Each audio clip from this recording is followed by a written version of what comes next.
Jumpa lagi dengan Lilin Tua. Apa kabar? Telah sekian lama kita nggak jumpa.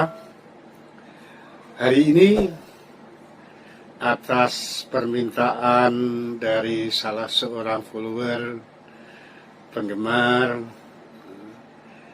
kepingin atau ingin penjelasan tentang turbin uap sebagai penggerak utama, mesin penggerak utama dari kapal. Ya, jadi sebagaimana kita ketahui bahwa kapal itu bisa digerakkan, ditenagai oleh beberapa sistem permesinan. Jadi dalam bahasa Inggrisnya Man Propulsion System of Ship.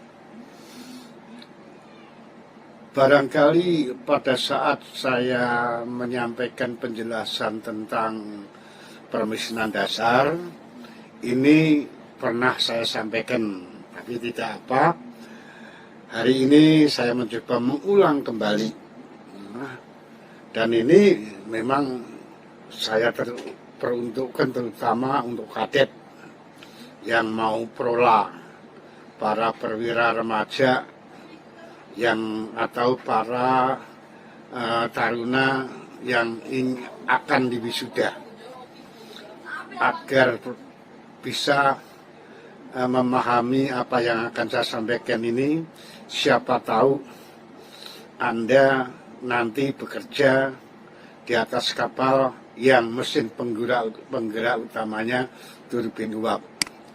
Sebagaimana saya pernah menjelaskan dulu bahwa permesinan penggerak utama itu terdiri dari, dapat dikategorikan menjadi dua jenis.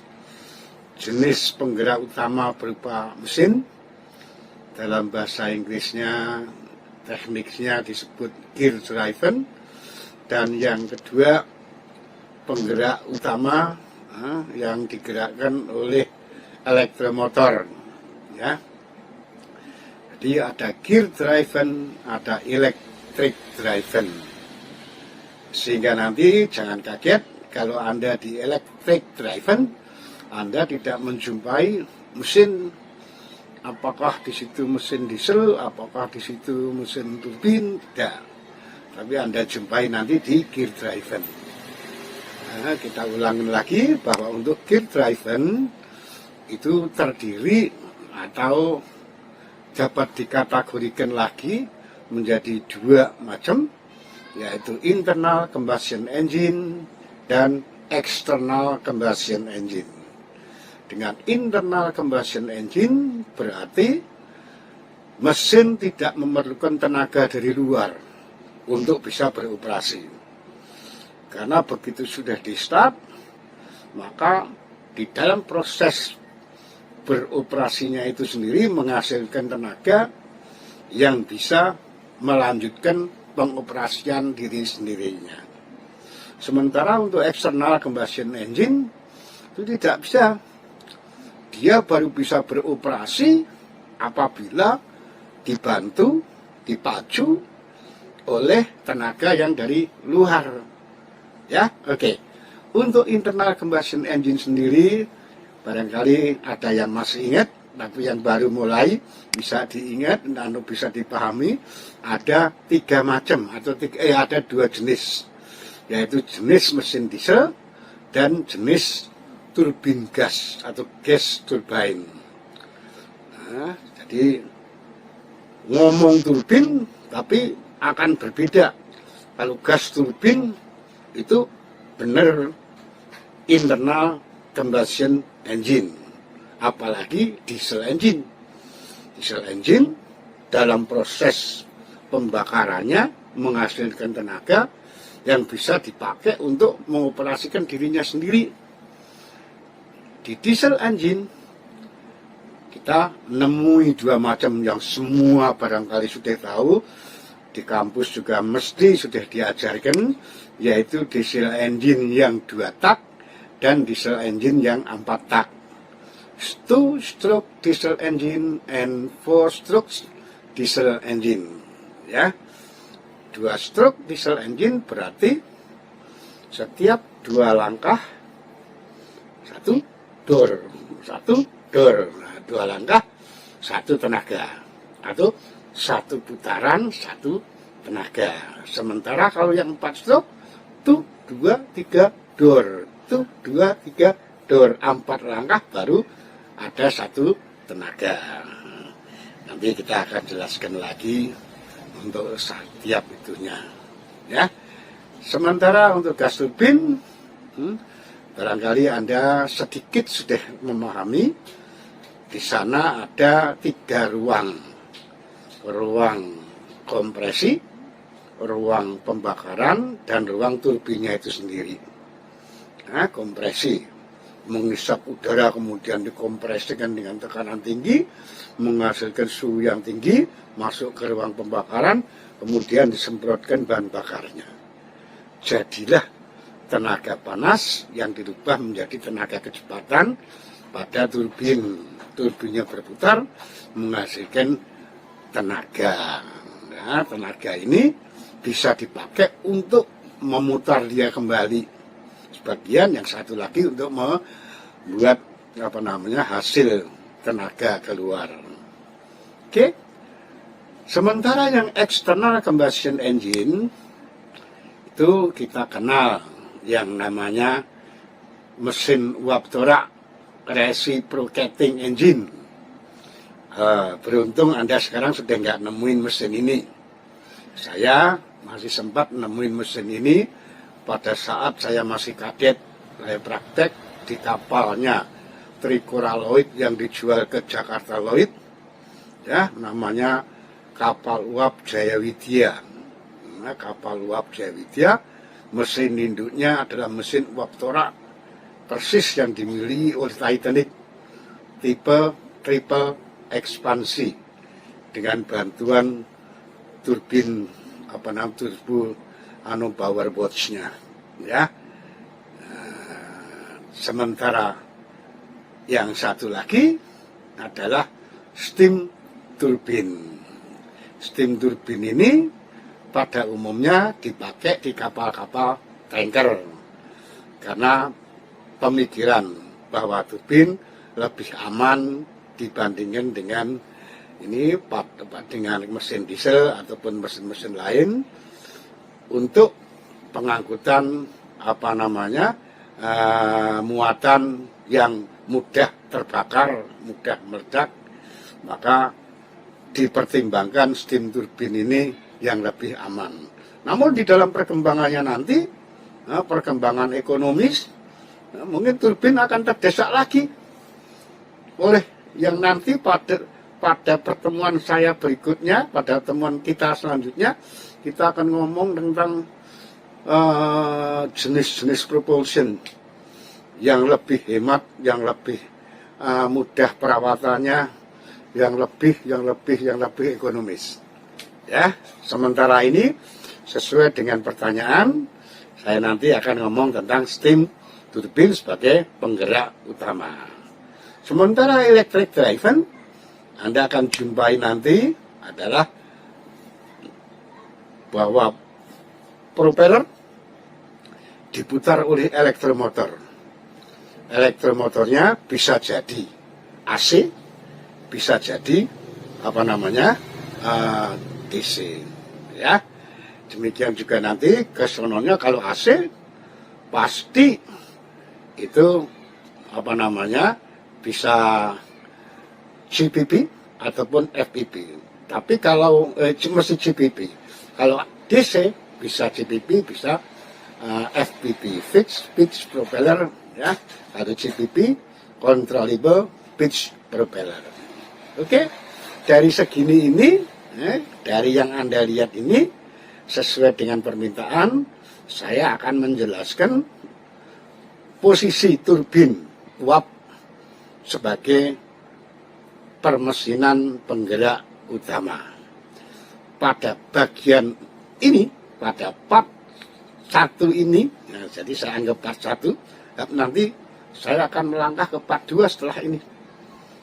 Part 1 ini saya baru akan memperkenalkan Anda tentang turbin uap, posisi dan fungsinya. Belum ngomong turbin uap, konstruksi, jenis-jenis sesuai dengan konstruksi dan cara kerja detailnya. Sebagaimana saya cara saya mengajar, Anda tahu dulu what is that, and then dinaikkan menjadi how, bagaimana dia bisa bekerja. Maka untuk bisa bekerja, untuk tahu bagaimana bisa bekerja, Anda mesti harus tahu konstruksinya, jenis-jenisnya.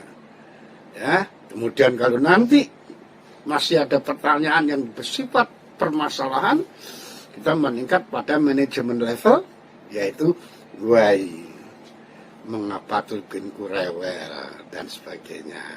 Jadi sekarang ini nanti saya baru akan memperkenalkan pada part ini, memperkenalkan tentang turbin-turbin uap di atas kapal niaga. Oke? Ya.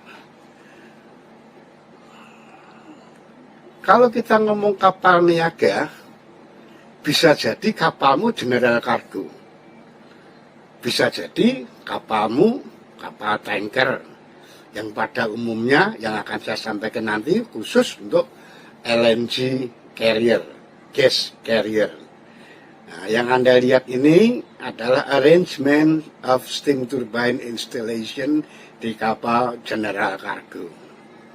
Ya, jadi sebagai pesawat pembakaran luar, turbin tidak mungkin bisa beroperasi tanpa ada tenaga dari luar yang berupa uap yang dihasilkan oleh ketel. Uap, persyaratan uap yang bisa memutar turbin, itu salah satunya uapnya harus uap kering, tidak uap basah, artinya harus kering, tidak mengandung lagi titik-titik uap airnya, ya, harus kering sama sekali. Jadi kalau diberi panas, sudah bukan panas laten lagi, tapi panas sensibel, bahwa panasnya dipakai untuk menaikkan suhu, bukan untuk merubah bentuk, karena bentuknya sudah nggak berubah lagi, yaitu panas kering. Ya, di ketel sendiri Anda juga harus memahami, sehingga nanti pada saat Anda bekerja di kapal uap jenis turbin, apakah di reciprocating sama aja, ada ruang ketel dan ada ruang mesin. Nah, di dalam ruang mesin ini yang dimaksudkan adalah ruang turbinnya. Turbin sendiri nantinya untuk keseluruhan ada turbin induk yang fungsinya untuk memutar baling-baling. Kalau Anda lihat di sini nomor 19. Ya, ada juga nanti ada turbin bantu yang disebut generator turbine, turbin generator untuk menghasilkan listrik, dan listriknya dipakai untuk keperluan-keperluan lain. Yang Anda lihat ini adalah main turbine. Ya, di ketel ada bagian-bagian yang harus Anda ketahui. Ya, jadi tidak mungkin Anda tidak mau mengetahui, harus tahu tentang rentetannya turbinmu bisa bekerja. Kita lihat yuk satu-satu ya. Iya. Nomor 1 adalah steam drum. Steam drum itu berarti komponen dari ketel. Ada bisa lihat nomor 1 itu tempatnya berkumpulnya uap. Uap yang dihasilkan oleh proses pembakaran, proses pendidihan, boil, proses penguapan dari air, itu ngumpul di steam drum nomor 1. Di steam drumnya sendiri nanti sebagian berisi air, bagian atasnya berisi uap, di mana di steam drum nanti sesuai dengan appendasisnya dilengkapi dengan gelas penduga. di situ Anda bisa melihat ketinggian airnya, permukaan air ketel di dalam steam drum. Kemudian nomor 2 adalah water drum. Water drum itu yang di bawah. Yang nomor 2. Jadi air pengisian masuk ke water drum sampai penuh, memenuhi kira-kira separuh paling tidak, atau mungkin 3/4 yang diharuskan. Jadi ada maksimal, ada minimal. Nah, kita di tengah-tengah antara maksimal dan minimal itu airnya, tinggi permukaan airnya, ya. Nomor 2 water drum. Nomor 3 generator tube. Lihat angka nomor 3, panahnya menuju ke pipa miring ke atas yang menghubungkan water drum dengan steam drum. Di steam drum ada ruang air dan ada ruang uap. Di antara itu ada ruangan yang disebut dapur api atau furnace. Di tempat itulah burner menyala. Nyalanya burner yang membakar bahan bakar mengakibatkan menimbulkan panas yang memanasi air ketel tersebut, yang mula-mula laten dari dingin menjadi panas, mula-mula sensibel dari dingin menjadi panas. Setelah pada titik didihnya maka menguap, jadilah panas laten, merubah bentuk air menjadi bentuk uap. Ya, ini generating tube, tempat berekspansinya air-air yang dipanasi. Ya, naik ke atas. Makin tinggi suhunya, makin ringan berat jenisnya, maka posisinya ke atas mengalir. Kemudian katup udara. Katup udara nomor 4 yang dimaksud di sini bukan drain valve. Kalau drain valve itu merupakan salah satu pendasis kapal ketel, di mana dibuka pada saat Anda baru mengoperasikan ketel. Ini katup udara untuk udara masuk, memenuhi persyaratan pembakaran, ada udara, ada bahan bakar, dan ada panas atau suhu. Ya. Nomor 5, pemanas udara. Agar pembakaran bagus, maka udara yang kamu masukkan, yang dipakai untuk pembakaran, terlebih dahulu dipanasi. Pemanas udara ini biasanya disebut UFO, ya, pemanas udara. Ya. Kemudian nomor 6, feed water to economizer. Nomor 6, ada titik-titik mulai dari bawah itu, dari pompa ke titik-titik nomor 6 menuju ke nomor 7. Nomor 7 itu adalah economizer. Economizer adalah bagian dari ketel yang dipergunakan untuk memanaskan air yang mau dididihkan, air yang mau diuapkan, supaya ekonomis. Mendidihkan air dingin dengan mendidihkan air panas, air hangat, akan lebih cepat mendidihkan air hangat, akan lebih cepat mendidihkan air panas. Apa dampaknya? Menghemat bahan bakar dan menghemat waktu. Maka disebut economizer. Ya, economizer belum merubah apa-apa, cuma merubah suhu, sehingga di situ terjadi proses sensible heat, bahwa panasnya bukan untuk merubah bentuk, tapi dipakai untuk menaikkan suhu tanpa merubah bentuk. Ya, nomor 7 adalah economizer-nya tadi, sementara nomor 8 adalah superheater. Panas yang dipakai untuk economizer tadi masuk, kemudian dipanaskan oleh api yang dihasilkan oleh pembakaran bahan bakar melalui burner di furnace atau di dapur api, menghasilkan uap. Tapi uapnya masih berbentuk jenuh.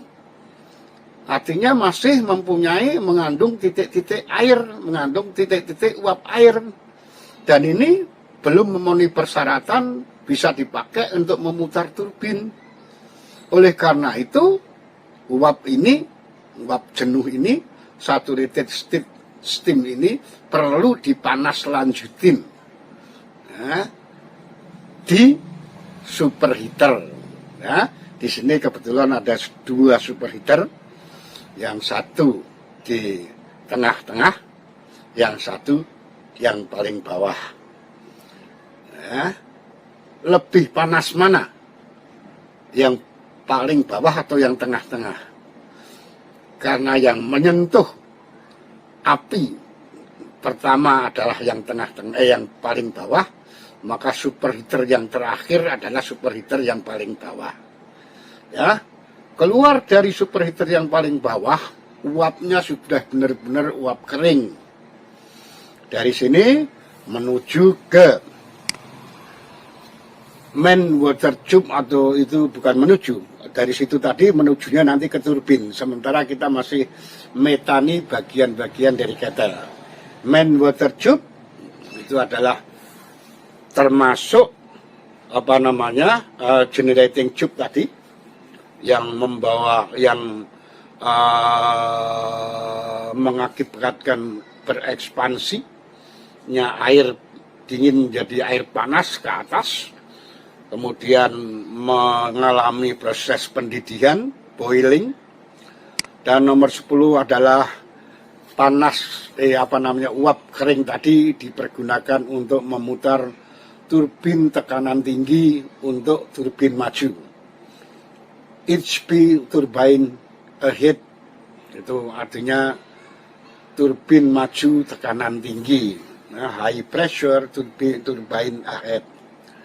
Kemudian 11 ada low pressure turbine ahead, ini untuk putaran rendah. Ya, low pressure turbine ahead untuk tetap maju. Nomor 11. Sementara nomor 12 adalah turbin mundur. Ya, Aston turbine. Nanti kita akan jelaskan apa bedanya turbin maju dan turbin mundur. Aston turbine and turbine ahead. Ya. Nah, sekarang kita baru ngomong tentang bagian-bagian dan di mana letaknya dan fungsinya. Dari situ uap bekasnya setelah entalpinya diambil oleh proses yang ada di turbin, pergerakan turbin, panas uap bekasnya dialirkan ke main kondensor. Di sini terjadi peristiwa kondensasi, merubah bentuk dari uap menjadi cairan. Di sini terjadi peristiwa penyerahan panas laten, merubah bentuk tanpa merubah suhu. Jadi suhunya tetap, bentuknya yang berubah. Nomor 14 ada hot well. Hot well itu biasa juga disebut kaskade. Tempat menampungnya, tempat tampungan air kondensat, air yang keluar dari kondensor, tampung ke situ. Biasanya juga sekaligus sebagai saringan untuk menyaring kalau ada kotoran-kotoran, kalau ada minyak yang terbawa. Kemudian melalui feed pump, pompa pengisian, ya, dan selanjutnya pemanas awal, kemudian dikembalikan ke kettle lagi lewat. Sementara turbin yang sudah berputar tadi melalui roda gigi penurun putaran, reduction gearbox, putarannya diturunkan, kemudian dilanjutkan ke thrust block bearing, bantalan pendorong, tenaganya dipakai, tenaga yang diambil dari propeller shaft dan propellernya itu diterima oleh bantalan pendorong, thrust block bearing, diteruskan ke badan kapal melalui baut fondasi sehingga kapal bisa bergerak maju atau mundur. Sekali lagi, yang menggerakkan kapal bukan turbinnya, bukan baling-balingnya, bukan asnya, tapi gaya yang dihasilkan oleh putaran baling-baling dilanjutkan, disalurkan lewat as, diterima oleh bantalan pendorong, kemudian diberikan, disalurkan ke badan kapal lewat baut fondasi. Sementara nomor 21 adalah cerobong asap. Anda bisa lihat di situ berapa tinggi suhu yang dihasilkan oleh pembakaran bahan bakar. Di ruang bakar Anda bisa melihat kira-kira 850 derajat Celcius, kemudian keluar ke cerobong masih sekitar 180 derajat Celcius. Ya, di ruang bakar sendiri pembakarannya yang tadi yang 890 itu adalah keluar dari ketel yang memanasi superheater, tapi pada proses pembakarannya sendiri itu terjadi suhu tinggi sekitar 1800 derajat Celcius. Oke, Anda sudah mengenal turbin untuk instalasi penggerak utama kapal General Cargo. Sama dengan itu tadi, ini sama, ya. Anda bisa lihat bagian ketelnya, Anda bisa lihat pemanas udaranya, ada lihat economizer-nya, Anda bisa lihat steam drumnya, Anda bisa lihat water drum, Anda bisa lihat turbin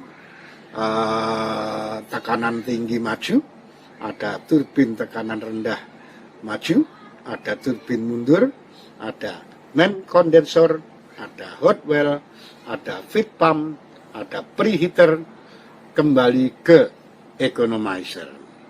Sementara dari turbin shaft akan diturunkan putarannya dari putaran tinggi ke putaran rendah melalui gearbox, melalui reduction gearbox. Ya, selanjutnya melalui bantalan pendorong diteruskan ke baling-baling. Ya, Mas yang nanya, sementara Anda perlu tahu tentang arrangement-nya dulu.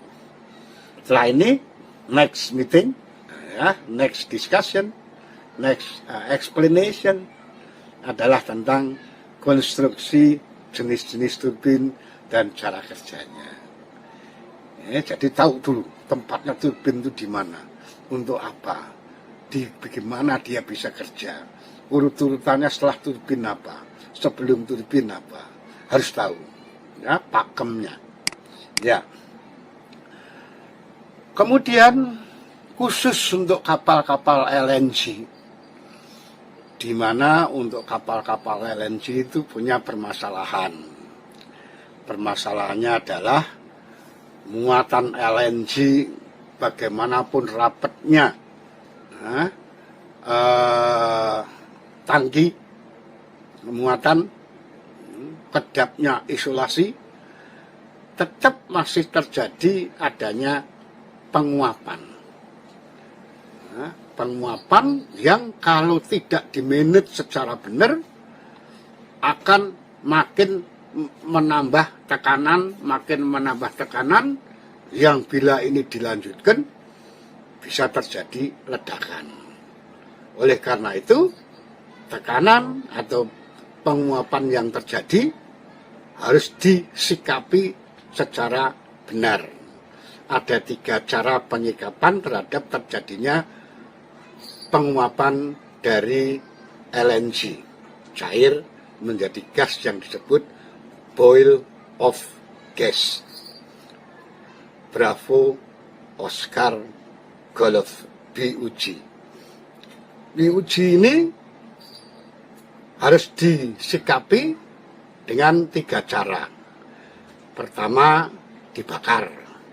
Barangkali Anda pernah lihat refinery atau kilang-kilang yang seperti di Balongan itu, Anda lihat pipa yang dibakar, ya, itu adalah bakar gas-gas yang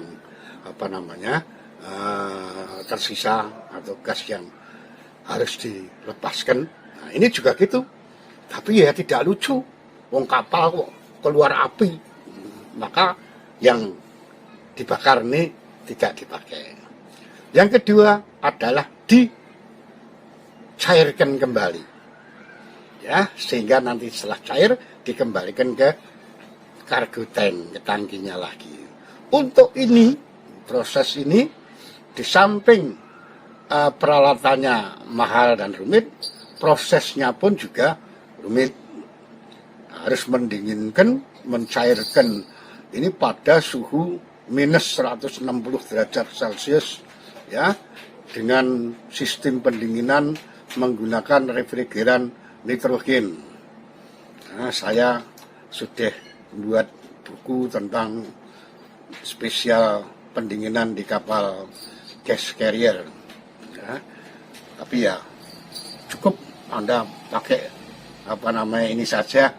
Kalau nggak tahu nanya, nanti akan saya jelaskan lagi lewat YouTube yang sama. Oke. Yang ketiga, memanfaatkan BUG ini sebagai bahan bakar mesin, ya, memanfaatkan sebagai bahan bakar mesin, sehingga di dalam perkembangannya dengan berpatokan, dengan memikirkan untung dan ruginya, keselamatan, praktisnya, ekonomisnya, dan sebagainya, ada beberapa jenis penggerak utama untuk kapal LNG. Barangkali pakai steam turbine, pakai turbin uap yang menggunakan sistem ultra steam turbine, UST, di mana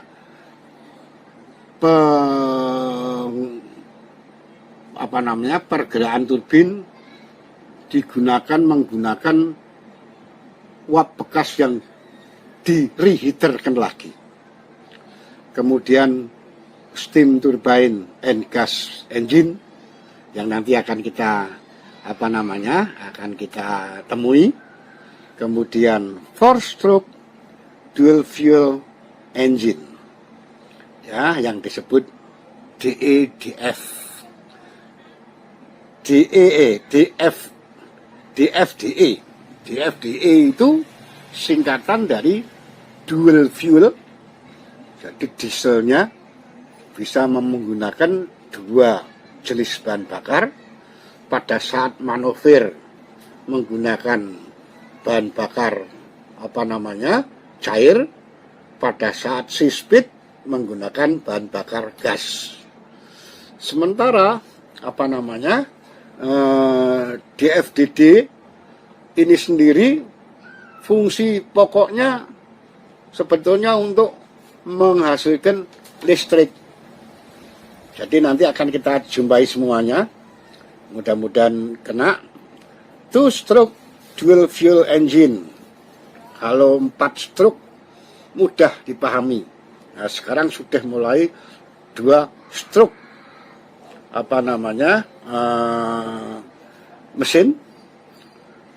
mesin diesel 2 tak yang dual fuel.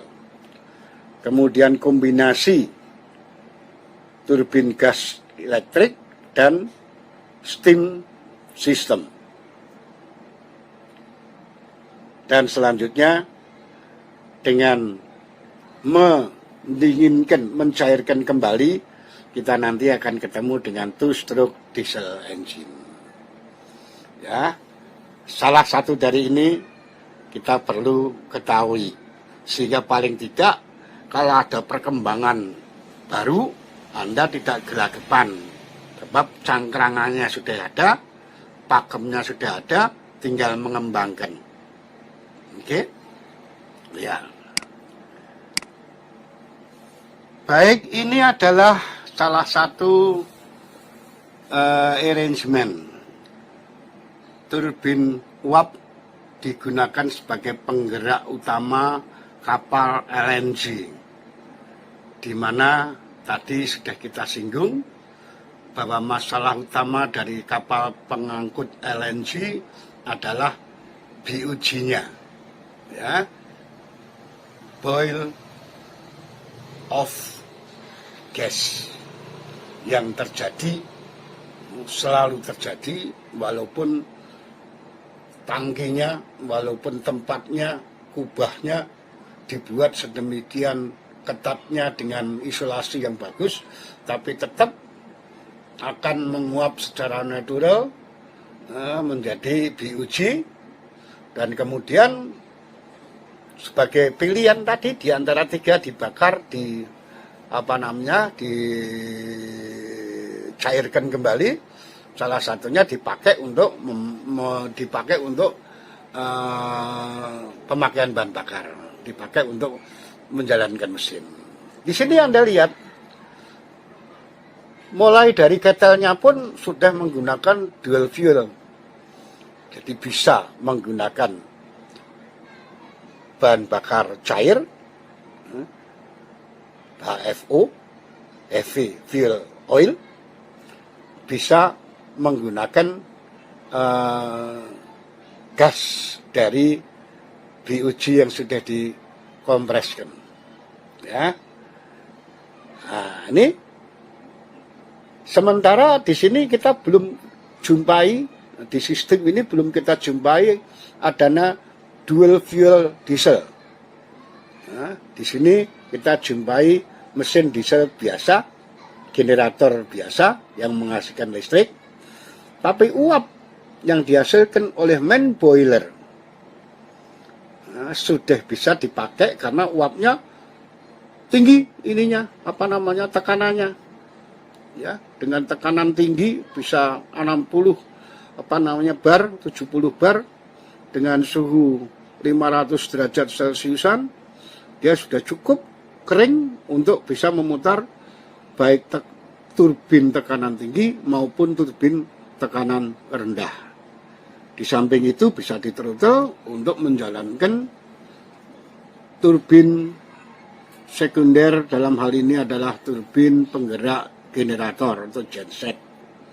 Ya, jadi Anda lihat di sini arrangement turbin uap sebagai penggerak utama plus turbin uap yang dipakai untuk sebagai turbin generator.